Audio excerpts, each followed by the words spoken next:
Di sebuah masa ketika manusia lupa akan Tuhannya, Nabi Nuh diperintahkan untuk membangun sebuah bahtera raksasa di atas tanah kering. Banyak yang menertawakan, mencemooh, bahkan menganggapnya gila. Tetapi apa yang terjadi ketika langit menumpahkan hujan tanpa henti, dan bumi memuntahkan air dari segala arah? Siapa yang selamat? Dan bagaimana kesabaran Nabi Nuh menginspirasi umat manusia hingga kini? Mari kita ikuti bersama kisah menegangkan dan penuh hikmah ini. Nabi Nuh dan bahtera raksasa, kisah kesabaran di tengah banjir besar. Assalamualaikum warahmatullahi wabarakatuh. Sahabat beriman yang dirahmati Allah, pernahkah kita membayangkan betapa dahsyatnya sebuah banjir besar yang menenggelamkan seluruh bumi? Namun di tengah bencana itu, ada satu kisah luar biasa tentang kesabaran, ketaatan, dan keimanan seorang nabi pilihan Allah. Kisah ini bukan sekadar cerita, tetapi pelajaran berharga untuk hidup kita di zaman sekarang. Pada zaman dahulu, setelah wafatnya Nabi Idris, manusia semakin banyak dan tersebar di berbagai penjuru bumi. Namun, semakin bertambahnya jumlah mereka, semakin banyak pula yang lupa akan ajaran tauhid. Mereka mulai menyembah berhala, membuat patung-patung, dan memberi sesajen untuk benda-benda yang mereka anggap memiliki kekuatan. Mereka lupa bahwa hanya Allah lah Tuhan yang berhak disembah. Di tengah kegelapan syirik itulah, Allah mengutus seorang hamba yang syalih, bernama Nuh alaihi salam. Nabi Nuh berasal dari kaum yang hidup di sebuah wilayah subur, dekat sungai dan pegunungan. Ia dikenal sebagai seorang yang jujur, penyabar, dan penuh kasih sayang. Allah memilih Nuh untuk menjadi rasul, menyampaikan peringatan agar mereka kembali menyembah Allah semata dan meninggalkan segala bentuk kemusyrikan. Dengan penuh kelembutan, Nabi Nuh mendatangi kaumnya. Ia berkata, "Wahai kaumku, sembahlah Allah, tiada Tuhan selain Dia. Sesungguhnya aku adalah seorang pemberi peringatan yang nyata bagi kalian. Aku takut kalian akan ditimpa azab di hari yang dahsyat."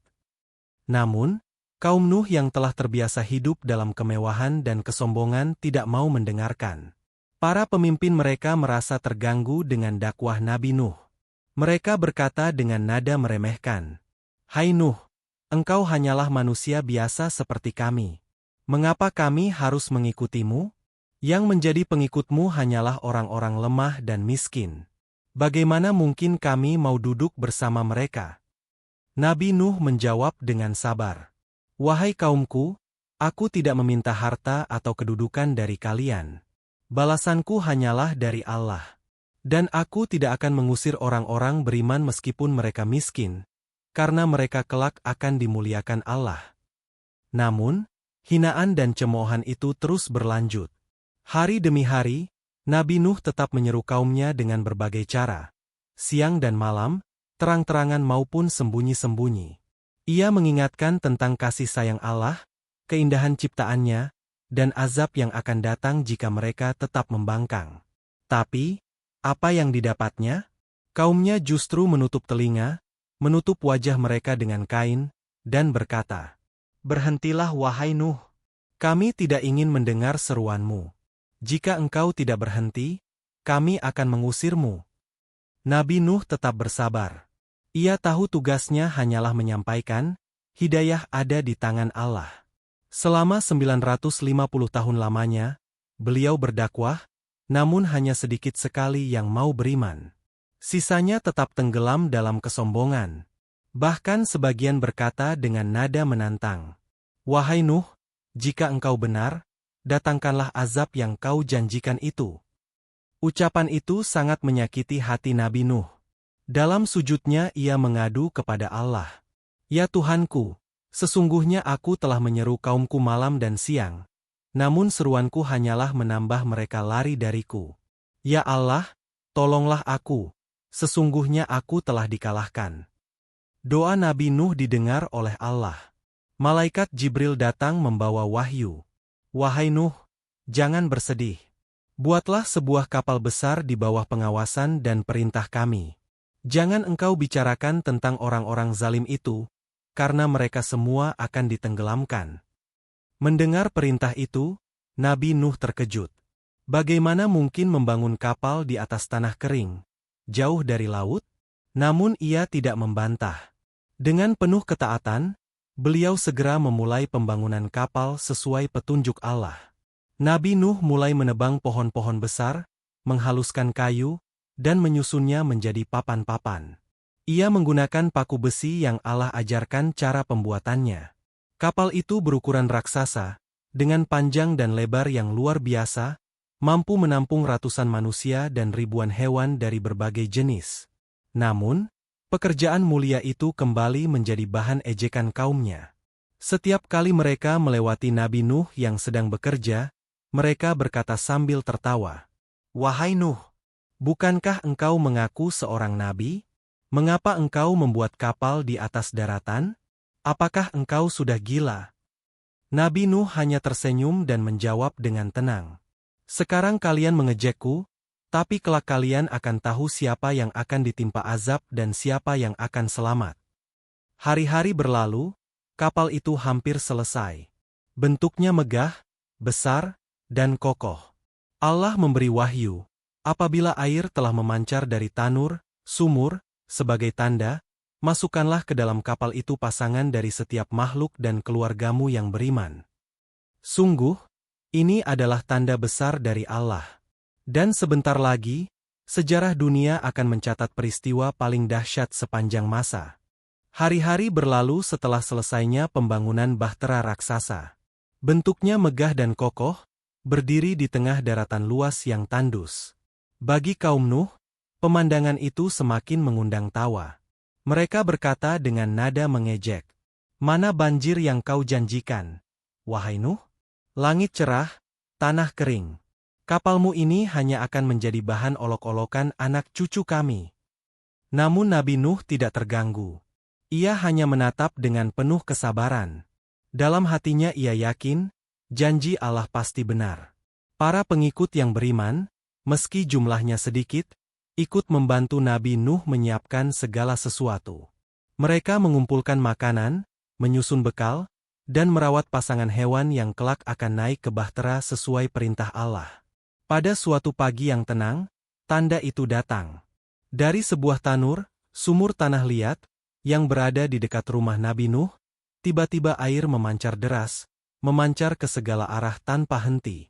Nabi Nuh segera memahami, inilah tanda yang dijanjikan Allah.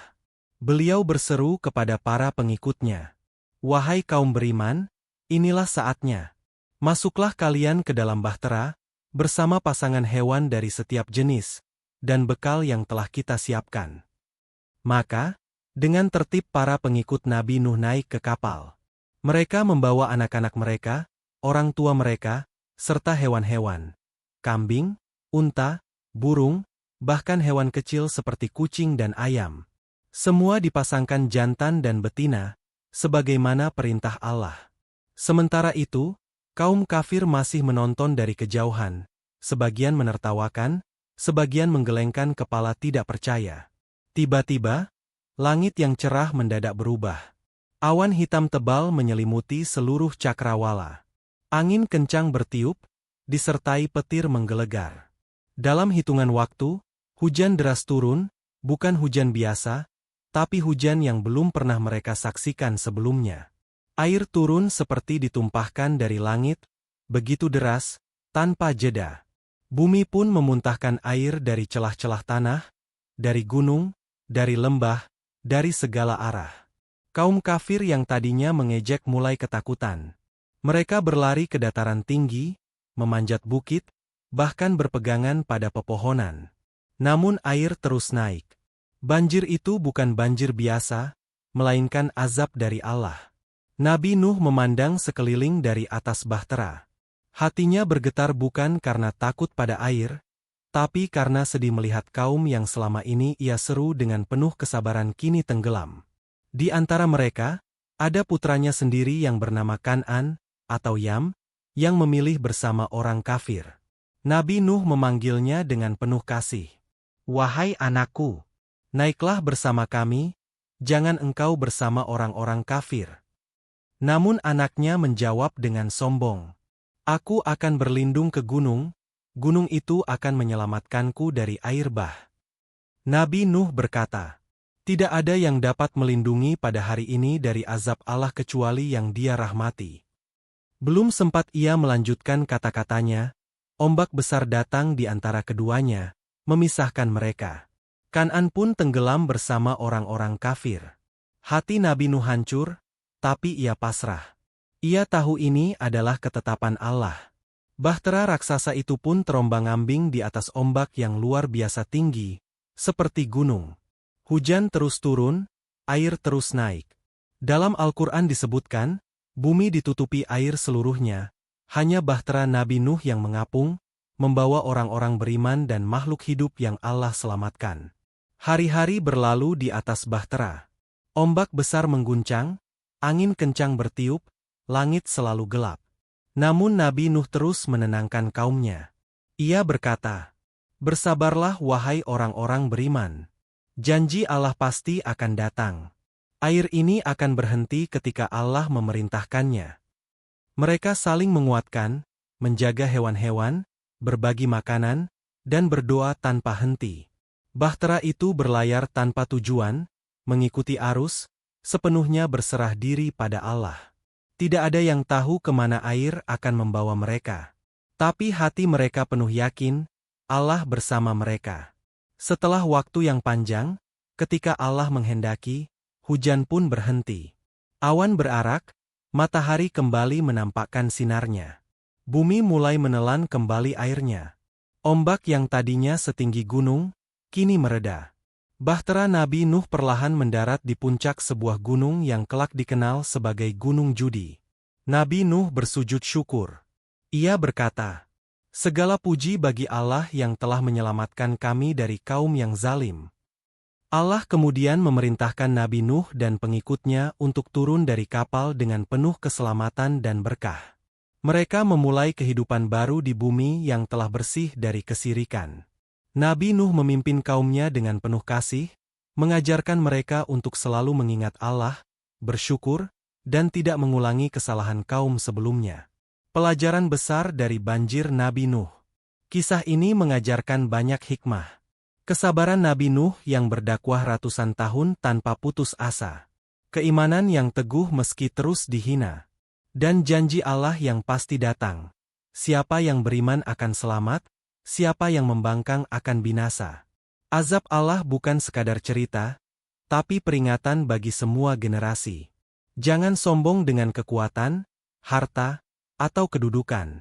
Sebab, ketika azab datang, hanya keimanan yang menyelamatkan. Setelah bahtera Nabi Nuh mendarat di Gunung Judi, suasana perlahan berubah. Hujan deras telah berhenti, awan hitam terbelah, dan sinar mentari kembali menembus langit. Permukaan bumi yang sebelumnya tertutup air mulai tampak. Pohon-pohon baru mulai tumbuh, tanah menjadi subur, udara bersih tanpa polusi kemusyrikan. Bumi seakan lahir kembali. Nabi Nuh dan para pengikutnya yang beriman pun turun dari bahtera dengan hati penuh syukur. Mereka bersujud dan berkata, sebagaimana doa Nabi Nuh. Segala puji bagi Allah yang telah menyelamatkan kami dari kaum yang zalim. Mereka menyadari betapa besar rahmat Allah, yang menyelamatkan mereka dari bencana yang membinasakan seluruh kaum kafir. Satu kehidupan baru dimulai. Nabi Nuh memimpin kaumnya membangun peradaban baru. Mereka membuat rumah, menanam tanaman, dan beternak hewan yang sebelumnya ikut diselamatkan di atas bahtera. Semua kehidupan dimulai dari keluarga Nabi Nuh dan para pengikutnya. Karena itu, para ulama menyebut Nabi Nuh sebagai Abu al-Bashar Ats-Tsani, bapak umat manusia kedua, setelah Nabi Adam. Kaum yang selamat belajar dari peristiwa dahsyat itu. Mereka hidup dengan penuh keimanan dan syukur. Setiap kali mereka melihat Gunung Judi, mereka selalu mengingat peristiwa banjir besar sebagai peringatan agar tidak sombong terhadap Allah. Namun, Nabi Nuh tahu, seiring berjalannya waktu, generasi demi generasi bisa saja lupa. Itulah sebabnya beliau selalu mengingatkan umatnya untuk berpegang teguh pada tauhid. Dalam setiap khutbahnya, Nabi Nuh berkata, "Wahai kaumku, sembahlah Allah semata. Janganlah kalian mempersekutukannya. Azab yang menimpa kaum kita sebelumnya adalah pelajaran agar kita tidak mengulang kesalahan yang sama. 2. Doa Nabi Nuh untuk keturunannya. Salah satu doa yang paling terkenal dari Nabi Nuh adalah, "Ya Tuhanku, ampunilah aku, ibu bapakku, orang yang beriman masuk ke rumahku, dan semua orang beriman laki-laki maupun perempuan. Dan janganlah engkau tambahkan bagi orang zalim kecuali kebinasaan." Doa ini menunjukkan kasih sayang Nabi Nuh yang sangat besar untuk seluruh umat beriman, termasuk untuk kita yang hidup di zaman sekarang. Beliau tidak hanya memikirkan keselamatan orang-orang di zamannya, tapi juga generasi yang akan datang. Allah mengabulkan doa Nabi Nuh. Dari keturunan beliau lahirlah para nabi berikutnya: Ibrahim, Musa, Isa, hingga Muhammad. Semua berasal dari garis keturunan Nabi Nuh. Inilah bukti bahwa kesabaran dan ketaatan beliau diberi balasan yang agung oleh Allah. 3. Pesan terakhir Nabi Nuh sebelum wafat. Usia Nabi Nuh sangat panjang. Dalam riwayat disebutkan beliau hidup selama 950 tahun hanya untuk berdakwah, belum termasuk masa sebelum diangkat menjadi rasul. Menjelang wafatnya, beliau mengumpulkan anak-anaknya dan pengikutnya. Dalam riwayat Ibnu Abbas disebutkan, Nabi Nuh berkata, "Sesungguhnya aku berwasiat kepada kalian dengan 2 perkara, dan melarang kalian dari 2 perkara. Aku wasiatkan kalian untuk selalu berpegang teguh pada la ilaha illallah, tidak ada Tuhan selain Allah, dan subhanallah wa bihamdih, maha suci Allah dan dengan memujinya. Karena dengan kalimat ini langit dan bumi ditegakkan. Dan aku melarang kalian dari kesombongan dan kezaliman, karena keduanya membawa kebinasaan, sebagaimana kalian telah melihat azab Allah terhadap kaum yang sombong dan menolak kebenaran." Itulah pesan terakhir Nabi Nuh. Pesan sederhana namun mengandung makna yang sangat dalam. Tauhid dan akhlak yang mulia adalah kunci keselamatan di dunia dan akhirat. 4. Wafatnya Nabi Nuh. Setelah menyampaikan pesan terakhirnya, Nabi Nuh wafat dengan tenang. Kaumnya menangis penuh kesedihan, namun mereka juga bersyukur telah mendapat bimbingan dari seorang nabi yang penuh kesabaran. Beliau wafat dalam keadaan ridha kepada Allah dan diridhainya. Jenazah Nabi Nuh dikuburkan di tempat yang Allah kehendaki. Ada beberapa riwayat yang berbeda tentang lokasi makamnya, namun yang terpenting adalah warisan iman yang beliau tinggalkan, bukan sekadar jasadnya. 5. Pelajaran abadi dari Nabi Nuh. Kisah Nabi Nuh bukan sekadar cerita banjir besar. Ada banyak hikmah yang bisa kita ambil, di antaranya. Kesabaran tanpa batas. Nabi Nuh berdakwah hampir 1000 tahun, meski terus ditolak dan dihina. Janji Allah pasti benar. Siapa yang taat akan selamat, siapa yang membangkang akan binasa. Tauhid adalah fondasi hidup. Semua nabi membawa ajaran yang sama, menyembah Allah semata. Azab Allah bisa datang kapan saja. Jangan merasa aman dari murkanya, jika kita lalai dan sombong. Setelah wafatnya Nabi Nuh, bumi yang sebelumnya dilanda banjir besar perlahan kembali makmur. Gunung-gunung menjulang hijau, sungai mengalir jernih, dan padang rumput dipenuhi hewan yang selamat dari bahtera. Dari keluarga Nabi Nuh dan para pengikut beriman inilah dimulainya kembali peradaban manusia. 1. Anak-anak Nabi Nuh dan penyebaran umat manusia. Menurut riwayat, Nabi Nuh memiliki beberapa putra yang selamat dalam bahtera: Sem, Ham, dan Yafits. Dari ketiganya lahirlah keturunan manusia yang tersebar di berbagai penjuru bumi. Dari Sem, lahirlah keturunan bangsa Arab, bangsa Yahudi, dan sebagian keturunan Persia. Dari garis keturunan ini pula lahir para nabi besar seperti Ibrahim, Musa, Isa, hingga Nabi Muhammad. Dari Ham, lahir keturunan bangsa Afrika dan sebagian bangsa di wilayah selatan. Dari Yafits, lahir keturunan bangsa Eropa, Turki, dan Asia Utara. Dengan bertambahnya keturunan, manusia mulai menyebar ke berbagai wilayah. Mereka membangun rumah, desa, dan kota. Mereka bertani, beternak, dan berdagang. Peradaban mulai tumbuh kembali, namun kali ini dengan pelajaran besar dari peristiwa banjir. Jangan pernah menentang perintah Allah. 2. Pesan Tauhid Nabi Nuh diteruskan. Para pengikut Nabi Nuh yang selamat mengajarkan pesan tauhid kepada anak cucu mereka. Mereka berkata, "Wahai anak-anakku, janganlah kalian lupa. Azab yang menimpa nenek moyang kita adalah karena kesombongan dan kesirikan. Jangan ulangi kesalahan itu. Sembahlah hanya Allah, Tuhan yang Maha Esa." Generasi pertama setelah banjir masih sangat taat. Mereka selalu mengingat kisah bahtera, bagaimana Allah menyelamatkan orang beriman dan membinasakan yang durhaka. Mereka sering mengunjungi Gunung Judi, tempat bahtera berlabuh, untuk mengenang peristiwa besar itu. 3. Awal mula ujian baru. Namun, seiring waktu berjalan dan generasi demi generasi berganti, sebagian manusia mulai lalai. Mereka mulai lupa akan peringatan banjir. Mereka sibuk dengan kemakmuran, membangun kota-kota besar, dan mengagumi kekuatan mereka sendiri. Kesyukuran berubah menjadi kesombongan. Sebagian mulai meninggalkan ajaran tauhid, bahkan kembali membuat patung untuk mengenang orang-orang syalih. Awalnya mereka berkata, patung ini hanya untuk mengenang jasa mereka, bukan untuk disembah. Namun, setelah beberapa generasi, orang mulai menyembah patung itu dan memohon berkah kepadanya. Inilah ujian baru bagi keturunan Nabi Nuh. Setan kembali menyesatkan manusia dengan cara yang halus, sama seperti yang dilakukan pada zaman sebelum Nabi Nuh diutus. Perbuatan syirik perlahan kembali menyebar. 4. Sem, Ham, dan Yafits. Pelajaran dari keturunan Nabi Nuh. Dalam beberapa riwayat, diceritakan bahwa Nabi Nuh pernah berdoa agar keturunannya selalu dilindungi dari kesesatan. Namun hidayah tetap milik Allah. Ada keturunan yang taat, ada pula yang kembali durhaka. Sem dikenal sebagai anak yang paling taat, mewarisi semangat dakwah ayahnya. Dari keturunannya lahir para nabi dan rasul. Ham memiliki keturunan yang banyak tersebar di wilayah selatan. Namun sebagian generasinya kelak menjadi penguasa yang zalim. Yafits melahirkan keturunan yang tersebar luas di utara dan timur. Sebagian menjadi bangsa-bangsa besar di kemudian hari. Perbedaan ini menunjukkan satu pelajaran penting. Iman bukan diwariskan melalui darah, tetapi melalui ketaatan. Walau mereka keturunan seorang nabi, jika mereka menolak kebenaran, mereka tetap mendapatkan murka Allah.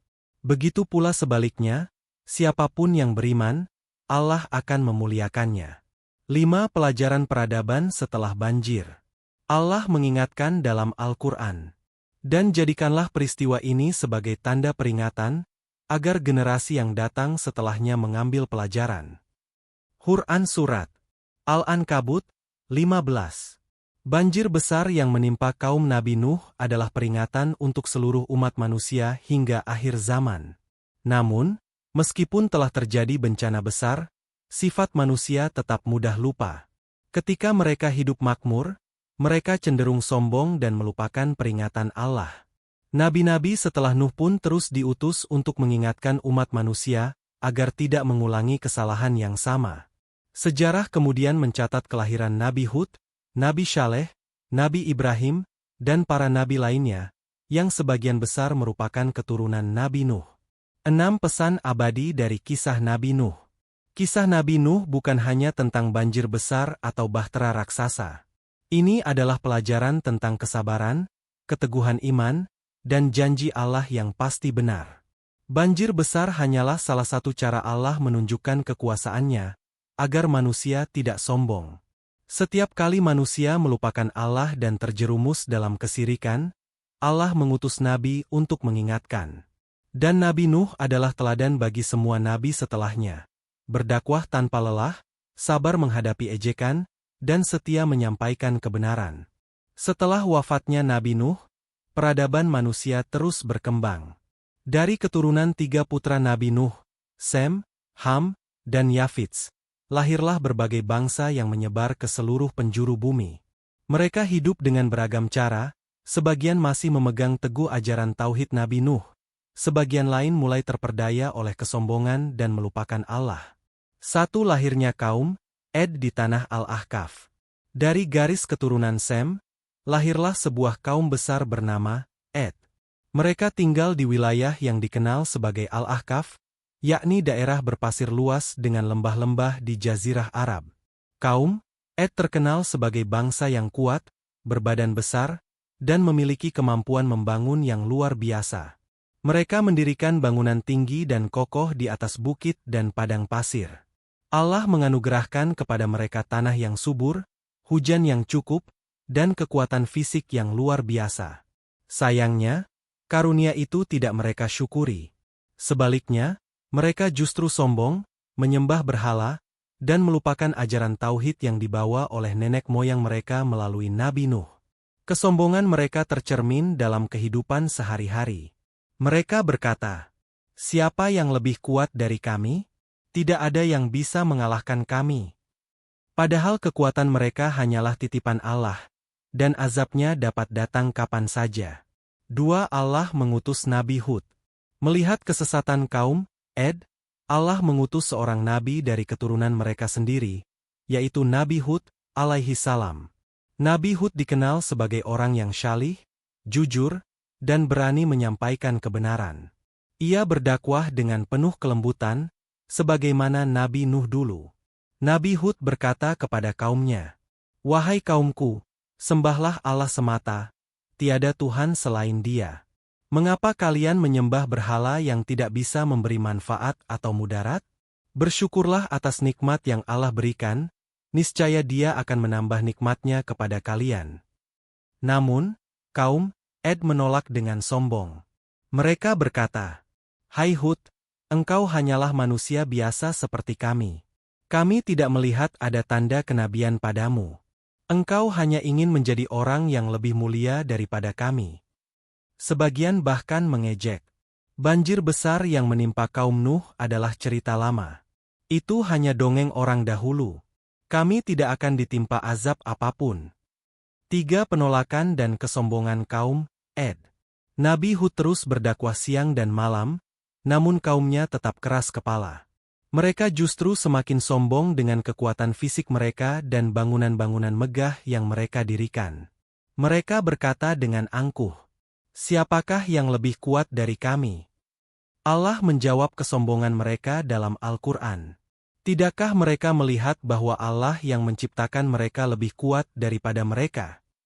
Quran Surat Fussilat 15. Nabi Hud mengingatkan bahwa kesombongan akan membawa kebinasaan, seperti yang menimpa kaum Nabi Nuh. Namun mereka malah menantang, "Datangkanlah azab yang engkau ancamkan, jika engkau benar." 4. Azab Allah, angin yang membinasakan. Setelah dakwah Nabi Hud ditolak selama bertahun-tahun, Allah menurunkan azab kepada kaum Ed. Awalnya, hujan berhenti. Tanah menjadi kering, tanaman mati, dan hewan-hewan mulai kelaparan. Nabi Hud berkata, "Wahai kaumku, mohonlah ampun kepada Allah, niscaya Dia akan mengirimkan hujan yang deras dan menambah kekuatan kalian." Namun mereka tetap membangkang. Lalu datanglah tanda azab. Langit dipenuhi awan hitam tebal. Kaum Ed justru bergembira melihatnya. Mereka berkata, "Inilah hujan yang akan menyuburkan tanah kita." Namun yang datang bukan hujan, melainkan angin kencang yang sangat dingin dan membawa pasir. Angin itu berhembus selama 7 malam dan 8 hari, menghancurkan rumah-rumah, merobohkan bangunan megah, dan melemparkan tubuh mereka seperti batang pohon kurma yang lapuk. Hanya Nabi Hud dan para pengikutnya yang beriman yang selamat, sebagaimana Allah menyelamatkan Nabi Nuh dan pengikutnya dulu. Setelah itu, kaum Ed pun punah, menjadi pelajaran bagi generasi berikutnya. 5. Hikmah kisah Nabi Hud dan keterkaitannya dengan Nabi Nuh. Kisah Nabi Hud dan kaum Ed adalah bukti bahwa sejarah selalu berulang. Meski banjir besar di zaman Nabi Nuh sudah menjadi peringatan, manusia tetap bisa lalai. Allah mengingatkan bahwa kekuatan, harta, dan kemegahan tidak akan berguna jika hati penuh kesombongan dan kesirikan. Allah berfirman, "Dan kami jadikan peristiwa itu pelajaran bagi kamu, agar kamu mendengar dan memperhatikan." Quran Surat Al-Haqqah 12. Nabi Hud adalah teladan kesabaran setelah Nabi Nuh.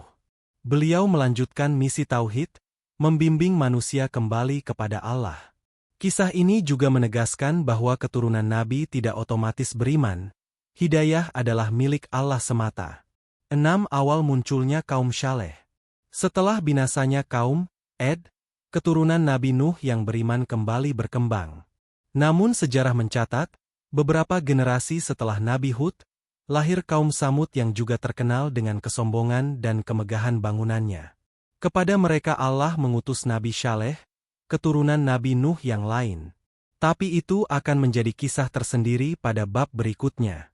Setelah kehancuran kaum Ed, bumi kembali dihuni oleh keturunan-keturunan Nabi Nuh yang beriman. Mereka mengambil pelajaran dari azab yang menimpa kaum sebelumnya.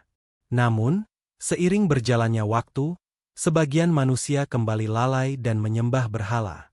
Dari keturunan kaum Ed yang selamat, lahirlah bangsa Samud, yang tinggal di wilayah berbukit dan pegunungan batu di antara Makkah dan Syam. Satu kaum Samud yang kuat dan kaya. Kaum Samud dikenal sebagai bangsa yang sangat maju di zamannya. Mereka memahat gunung menjadi rumah yang megah dan kokoh. Rumah mereka terbuat dari batu yang dipahat sedemikian rupa sehingga tahan terhadap bencana. Mereka juga memiliki ladang-ladang subur, kebun kurma, dan sumber air yang cukup. Allah menganugerahkan mereka kekuatan fisik, harta berlimpah, dan keahlian membangun yang luar biasa. Namun sayang, mereka kembali terjerumus ke dalam kesirikan. Mereka membuat patung-patung dan berhala, lalu menyembahnya dengan keyakinan sesat. Sama seperti kaum Ed, mereka sombong dan merasa tidak memerlukan peringatan dari Allah. 2. Allah mengutus Nabi Syaleh. Di tengah kesesatan itu, Allah mengutus seorang nabi dari keturunan mereka sendiri, yaitu Nabi Syaleh alaihi salam. Beliau dikenal sebagai sosok yang jujur, bijak, dan dekat dengan masyarakat. Sejak muda, Nabi Syaleh dihormati karena akhlaknya yang mulia. Allah memerintahkannya untuk menyeru kaum Samud. Wahai kaumku, sembahlah Allah. Tiada Tuhan selain Dia.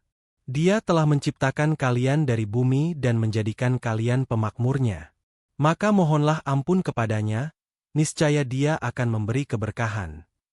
Namun kaum Samud menolak dengan angkuh. Wahai Syaleh, engkau dulu kami harapkan menjadi pemimpin kami. Mengapa sekarang engkau melarang kami menyembah berhala? Apakah kami harus meninggalkan tradisi nenek moyang kami hanya karena engkau? Mereka menuduh Nabi Syaleh ingin merusak tatanan kepercayaan mereka. Sebagian bahkan berkata, engkau hanyalah manusia seperti kami. Jika engkau benar seorang nabi, tunjukkan mukjizat yang nyata. 3. Mukjizat unta betina. Kaum Samud meminta mukjizat dengan syarat yang sangat sulit. Mereka ingin melihat seekor unta betina besar keluar dari batu besar, lengkap dengan anaknya. Mereka menantang, jika engkau nabi yang benar, mintalah kepada Tuhanmu agar dari batu itu keluar seekor unta betina, lalu kami akan beriman. Dengan izin Allah, Nabi Syaleh berdoa. Tiba-tiba batu besar itu terbelah, dan keluarlah seekor unta betina raksasa, sehat, dan penuh keajaiban, persis seperti permintaan mereka. Mukjizat ini seharusnya membuat kaum Samud beriman. Allah memerintahkan agar unta betina itu menjadi tanda kebesarannya. Nabi Syaleh berkata, inilah unta Allah, mukjizat bagi kalian. Biarkan ia makan di bumi Allah dan jangan sakiti dia. Ia memiliki giliran minum sendiri, dan kalian juga punya giliran minum. Aturan ini ditetapkan. Unta betina minum dari sumber air 1 hari penuh, dan kaum Samud minum pada hari berikutnya. Pada hari giliran unta, susu unta itu melimpah ruah, cukup untuk semua penduduk. Sebagian kecil kaum Samud beriman, namun mayoritas tetap membangkang. Mereka tidak puas dan merasa terganggu dengan keberadaan unta itu. Hati mereka dipenuhi kedengkian. 4. Kejahatan dan pembunuhan unta betina. Kaum Samud yang kafir bersekongkol untuk membunuh unta mukjizat itu.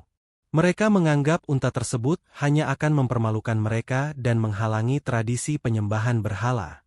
Maka dipilihlah 9 orang penjahat kejam untuk melaksanakan rencana itu. Pada suatu hari giliran minum unta, mereka menyelinap dan memotong kaki unta itu. Unta betina jatuh, lalu disembelih secara kejam. Setelah membunuhnya, mereka bahkan menantang Nabi Saleh.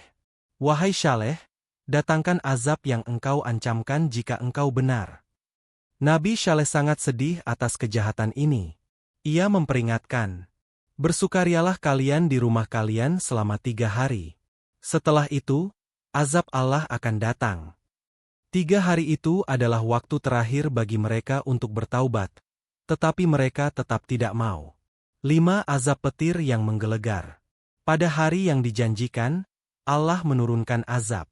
Bumi berguncang hebat, dan terdengar suara teriakan menggelegar dari langit.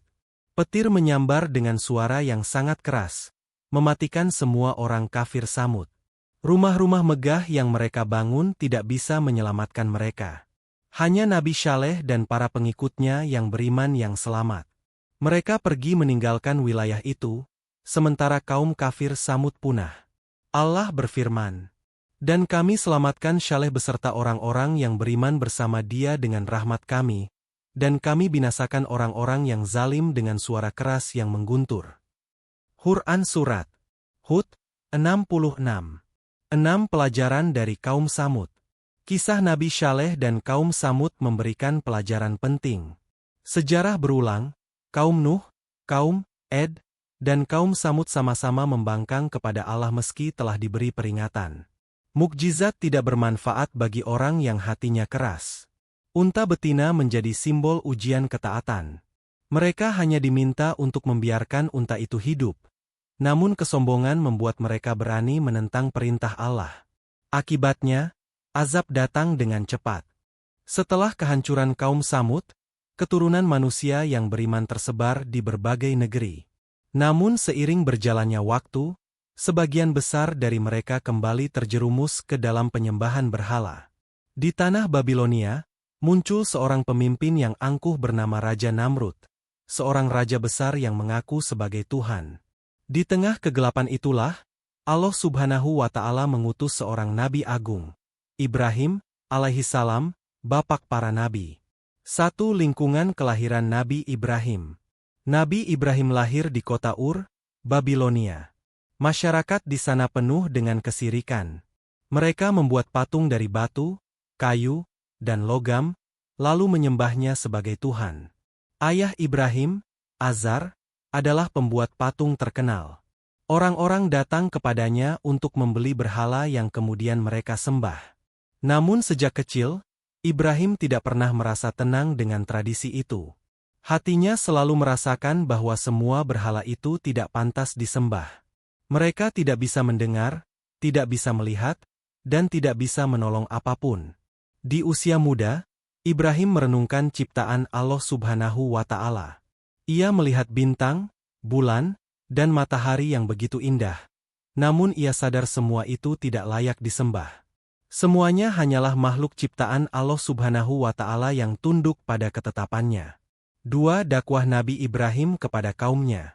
Ketika diutus sebagai nabi, Ibrahim mulai menyeru kaumnya, "Wahai kaumku, sembahlah Allah Subhanahu wa Ta'ala, Tuhan yang menciptakan langit dan bumi.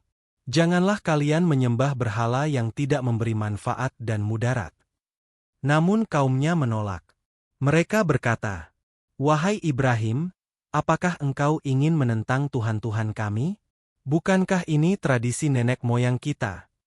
Ibrahim menjawab dengan hikmah, "Apakah kalian tidak berpikir?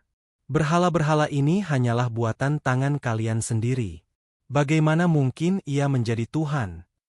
3 Ibrahim menghancurkan berhala. Suatu hari, kaumnya pergi merayakan festival. Ibrahim tetap tinggal di kota. Ia mendatangi kuil tempat semua berhala disembah. Dengan kapak di tangannya, ia menghancurkan semua berhala kecil, menyisakan 1 berhala besar, lalu menggantungkan kapak itu di lehernya. Ketika kaumnya kembali, mereka terkejut melihat berhala-berhala mereka hancur. Mereka berkata, "Siapa yang berani melakukan ini?"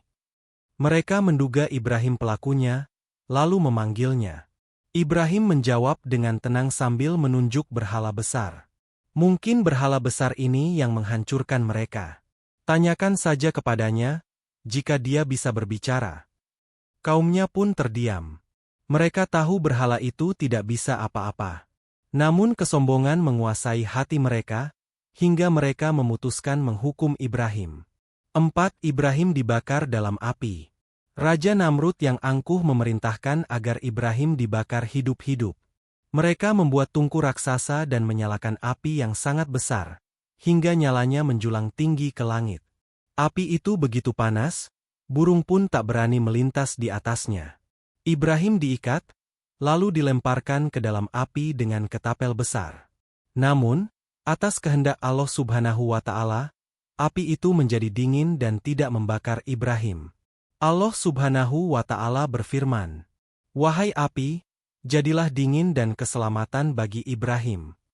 Semua orang terkejut melihat Ibrahim keluar dari api tanpa luka sedikit pun.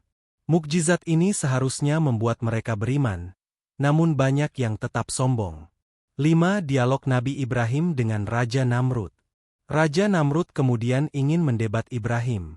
Ia berkata dengan angkuh, "Aku juga bisa menghidupkan dan mematikan." Ia memanggil 2 orang tahanan, satu dibunuh, satu dibebaskan. "Lihat, aku menghidupkan dan mematikan," katanya.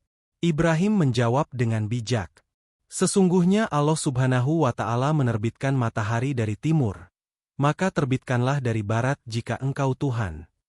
Raja Namrud terdiam, tak mampu menjawab. Namun kesombongannya menghalangi untuk beriman. 6. Hijrah Nabi Ibrahim. Melihat kaumnya tetap keras kepala, Ibrahim memutuskan hijrah meninggalkan Babilonia. Ia membawa keluarganya dan beberapa orang yang beriman. Perjalanan hijrah ini kelak mengantarkan beliau ke tanah suci Palestina, Mesir, dan Mekah. Di sanalah kisah ketauhidan berlanjut melalui keturunannya, Ismail dan Ishak. Pelajaran dari bab 7. Tauhid adalah fondasi agama. Penyembahan berhala selalu membawa kesesatan. Kesombongan membuat manusia menolak kebenaran meski bukti sudah nyata. Allah Subhanahu wa Ta'ala selalu menolong hambanya yang beriman dan sabar. Setelah hijrah dari Babilonia, Nabi Ibrahim alaihissalam bersama keluarganya menempuh perjalanan panjang. Mereka berpindah dari satu negeri ke negeri lain untuk menjaga iman dan melaksanakan perintah Allah Subhanahu wa Ta'ala.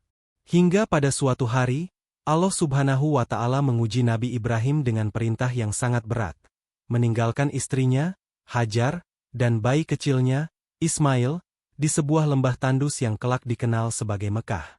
Satu perintah berat yang harus ditaati. Bayangkan betapa beratnya ujian ini. Hajar dan Ismail ditinggalkan di sebuah padang gersang tanpa kebun, tanpa air, tanpa rumah, hanya ada batu-batu dan pasir yang membentang sejauh mata memandang. Ketika Ibrahim hendak pergi, Hajar memanggil, "Wahai Ibrahim, kemana engkau akan pergi meninggalkan kami di sini? Tidak ada seorang pun di tempat ini." Ibrahim tidak menjawab karena menahan air mata. Hajar kembali bertanya, "Apakah ini perintah dari Allah Subhanahu wa Ta'ala?" Ibrahim mengangguk.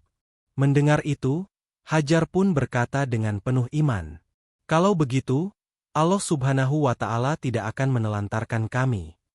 Keyakinan Hajar adalah teladan agung tentang tawakal. Meski berada di padang tandus, ia percaya bahwa Allah Subhanahu wa Ta'ala pasti memberi pertolongan. 2. Hajar berlari antara Syafa dan Marwah. Hari-hari berlalu. Bekal dan air mereka habis. Ismail menangis kehausan. Hajar panik, tapi ia tidak berputus asa. Ia berlari mencari air. Ia naik ke Bukit Syafa, melihat ke sekeliling, tidak ada apa-apa. Lalu ia berlari ke Bukit Marwah, tetap tidak menemukan air. Hajar terus bolak-balik antara Syafa dan Marwah sebanyak 7 kali, dengan hati yang penuh doa. Inilah yang kelak menjadi ritual sa'i dalam ibadah haji. 3. Munculnya air Zam-Zam. Ketika Hajar kembali ke tempat Ismail, ia melihat sesuatu yang luar biasa. Di dekat kaki Ismail, memancar air yang jernih dari dalam tanah. Hajar segera membuat cekungan di sekitarnya sambil berkata, "Zam-Zam, Zam-Zam," yang artinya, "Berkumpullah, berkumpullah." Air itu terus memancar, tidak habis-habis. Hingga kini, Air Zam-Zam menjadi sumber kehidupan di Mekah dan diminum oleh jutaan umat Islam dari seluruh dunia. Mukjizat ini menjadi bukti bahwa siapa yang bertawakal kepada Allah Subhanahu wa Ta'ala, niscaya akan diberi jalan keluar. 4. Mekah menjadi tempat tinggal dan awal peradaban. Beberapa waktu kemudian, kafilah dari kabilah Jurhum lewat dan melihat burung-burung berputar di atas lembah Mekah. Mereka tahu di sana pasti ada air. Mereka mendekat dan melihat Hajar bersama Ismail dan air Zam-Zam. Mereka meminta izin untuk tinggal di sana. Hajar mengizinkan, dengan syarat mereka tidak memiliki hak atas air Zam-Zam. Sejak saat itu, Mekah mulai ramai dihuni. Kehidupan mulai tumbuh di tempat yang tadinya hanyalah lembah tandus. 5. Ibrahim dan Ismail membangun Ka'bah. Beberapa tahun kemudian, Ibrahim kembali ke Mekah saat Ismail sudah beranjak remaja. Allah Subhanahu wa Ta'ala memerintahkannya membangun Ka'bah, rumah suci yang kelak menjadi kiblat seluruh umat Islam. Ibrahim dan Ismail bekerja bersama, mengangkat batu-batu. Sambil membangun Ka'bah, mereka berdoa, "Ya Rabb kami, terimalah amal dari kami. Sesungguhnya Engkau Maha Mendengar lagi Maha Mengetahui." Ka'bah pun berdiri kokoh sebagai pusat ibadah tauhid kepada Allah Subhanahu wa Ta'ala. 6. Ujian penyembelihan Ismail. Tak lama kemudian, Ibrahim mendapat mimpi yang merupakan wahyu dari Allah Subhanahu wa Ta'ala untuk menyembelih Ismail. Ibrahim berkata kepada anaknya, "Wahai anakku, sesungguhnya aku melihat dalam mimpi bahwa aku menyembelihmu. Maka pikirkanlah bagaimana pendapatmu." Ismail menjawab dengan penuh ketaatan, "Wahai ayahku, lakukanlah apa yang diperintahkan kepadamu. Insya Allah Subhanahu wa Ta'ala engkau akan mendapatiku termasuk orang-orang sabar." Ketika Ibrahim hendak menyembelih Ismail, Allah Subhanahu wa Ta'ala menggantinya dengan seekor domba. Inilah asal mula ibadah kurban yang kita lakukan setiap Idul Adha. Pelajaran dari bab 8. Tawakal sejati selalu berbuah pertolongan dari Allah Subhanahu wa Ta'ala. Ujian berat adalah jalan menuju kedudukan mulia di sisinya. Ka'bah dan air Zam-Zam adalah simbol keberkahan dan ketaatan kepada Allah Subhanahu wa Ta'ala. Kisah berlanjut ke keturunan Nabi Ibrahim, alaihi salam. Dari garis keturunan Ishak lahirlah Nabi Yakub, yang juga dikenal dengan nama Israel. Nabi Yakub memiliki 12 putra, dan di antara mereka, Yusuf adalah anak yang paling dikasihi karena akhlaknya yang mulia dan wajahnya yang sangat tampan. Satu mimpi ajaib Yusuf kecil. Suatu malam, Yusuf kecil datang kepada ayahnya sambil berkata, "Wahai ayahku, sesungguhnya aku bermimpi melihat 11 bintang, matahari dan bulan bersujud kepadaku." Nabi Yakub memahami mimpi itu sebagai pertanda besar. Ia tahu Yusuf kelak akan menjadi nabi yang mulia. Maka ia berpesan, "Wahai anakku, janganlah engkau ceritakan mimpimu kepada saudara-saudaramu, agar mereka tidak membuat rencana jahat terhadapmu. Sesungguhnya setan adalah musuh yang nyata bagi manusia." 2. Kedengkian saudara-saudara Yusuf. Sayangnya, saudara-saudara Yusuf sudah lama cemburu karena ayah mereka lebih menyayangi Yusuf dan adiknya, Bunyamin. Mereka berkata satu sama lain, "Yusuf dan saudaranya lebih dicintai ayah kita daripada kita semua, padahal kita lebih banyak. Sesungguhnya ayah kita dalam kesesatan yang nyata." Maka mereka merencanakan kejahatan.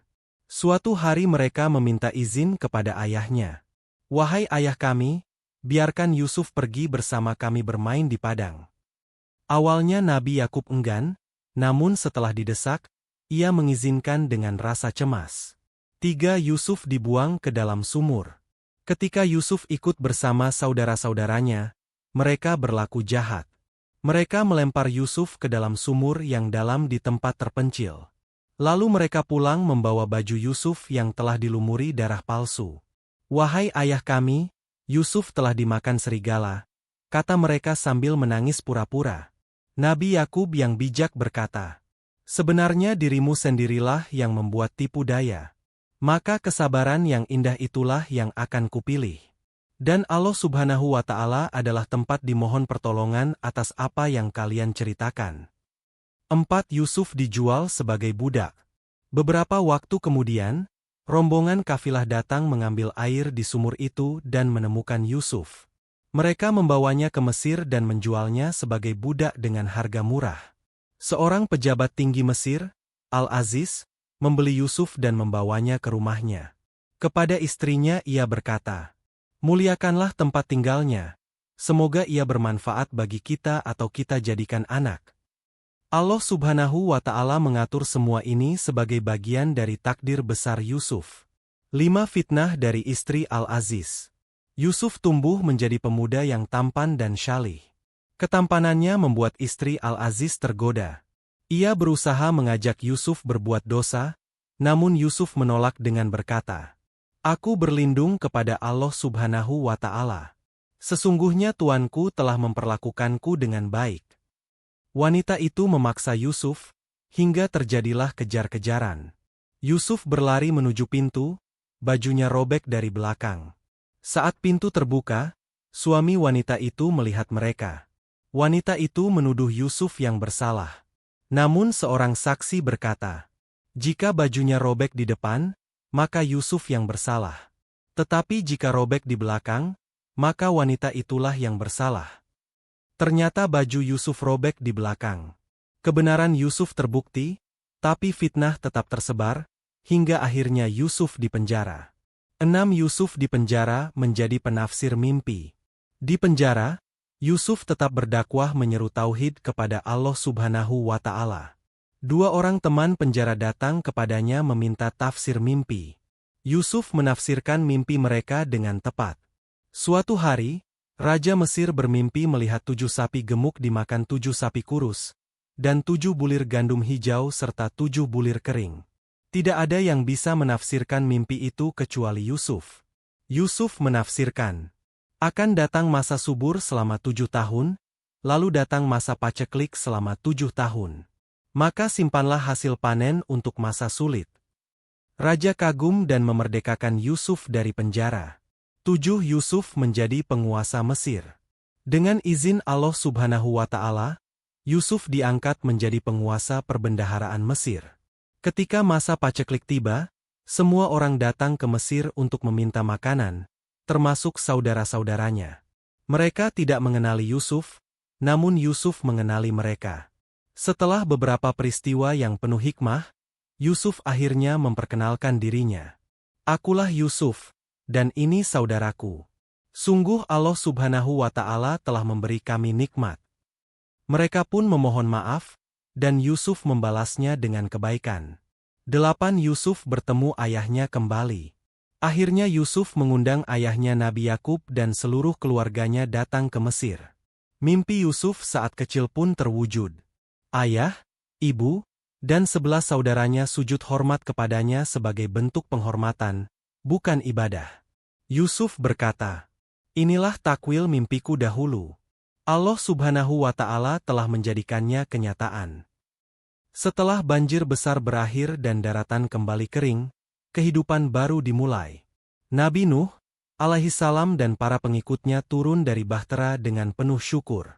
Mereka bersujud kepada Allah Subhanahu wa Ta'ala sebagai wujud rasa terima kasih atas keselamatan yang diberikan. Di hadapan mereka, dunia yang baru seperti halaman kosong, siap ditanami kebaikan dan ketakwaan. Nabi Nuh mengajarkan kepada kaumnya untuk selalu memulai kehidupan dengan tauhid, mengesahkan Allah Subhanahu wa Ta'ala dalam segala hal.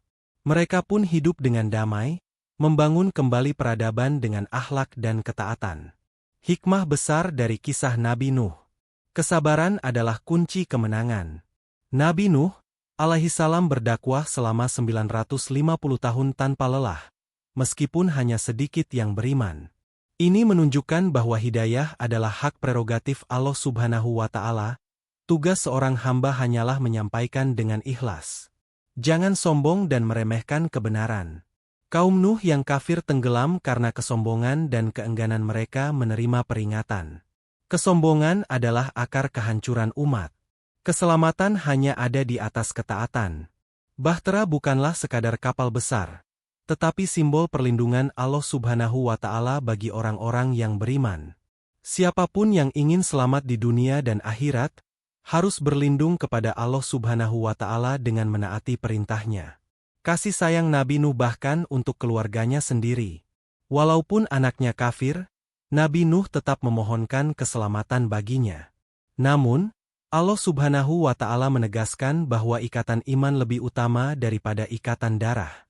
Ini menjadi pelajaran penting bahwa iman adalah penentu hakiki nasib seseorang di akhirat. Pesan kesabaran untuk kita.